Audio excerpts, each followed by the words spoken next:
Okay, good day. So we are now having engine room simulator for Kongsberg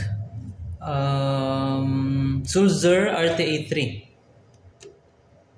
Okay, so now we will start the diesel generator number 1. So una natin i-check yung mga tangke kung may laman ba. So expansion tank medyo mababa. Kargahan natin up to 70%. Yung langis naman, lube oil tank is medyo mababa din. Kargahan natin more than 50%. So mga 70%. Pwede na rin yan. Okay, wait lang natin. Mag 70. Okay, kahit di naman perfect 70. Basta at least medyo malapit na. Okay. So, karga. Okay. So, okay na yung mga laman ng tangke. Next is to line up. Okay, line up natin yung langis. So, yung langis natin dito is buksan natin yung isang filter and then papasok ng makina and then pabalik ng sump.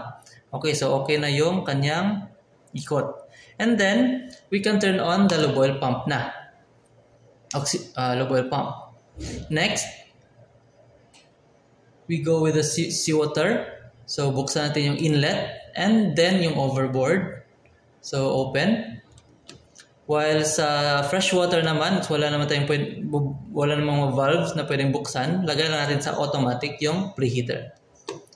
Okay? While sa fuel line naman, so since mag-start na ng diesel generator, so pwedeng diesel muna yung gagamitin natin. Okay? So, from service tank to here. And then, open the quick closing valve. Dadaan ang fuel oil pump which is a coupled to sa makina, so hindi siya motor driven. And then open the filter. So okay, goods na yan. And then pabalik siya diesel din. Okay, so it's much better na mag-start tayo ng engine na naka-local, yung lube oil pump is naka-manual. For sure tayo na nagbibigay talaga siya ng langis sa makina. And then we can start. But kung ilalagay mo sa auto, wala din naman problema.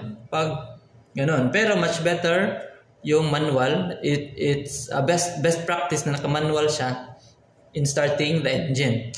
Okay, and then start. And then check the RPM. Kailangan yung RPM is umabot siya sa set point natin. So pag nag 700 na siya, pwede natin ilagay sa automatic itong lube oil pump niya. Para kusa na siyang mamamatay kung tama na yung pressure sa loob ng engine. Okay, so okay na yung generator natin. So ganun lang kasimple mag-start ng generator.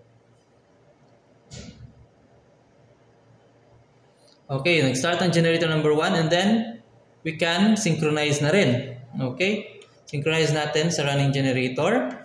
So, we have here a running generator na DG number 3. Siya yung nakakonekta ngayon sa bus bar. So, siya yung nagsusupply ng kuryente.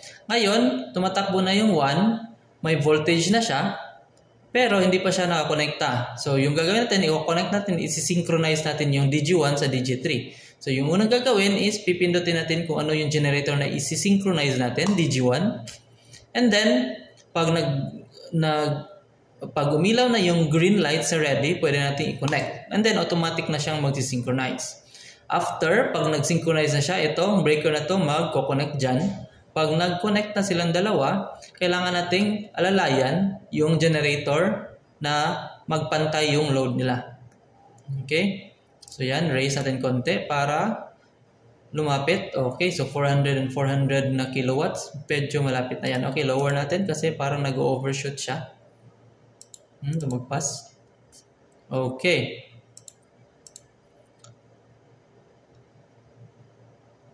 So, automatic naman yung pagpapantay ng load. Pero minsan, best practice din na kailangan na i-check pa rin natin. Alalayan natin kung kailangan. Alalayan natin yung generator para magpantay sila ng synchronization at hindi mag-overshoot yung isa, hindi maging motor or mag-reverse power. Okay, so yan. Medyo okay na yan. So, that's how you start the engine and then synchronize it after.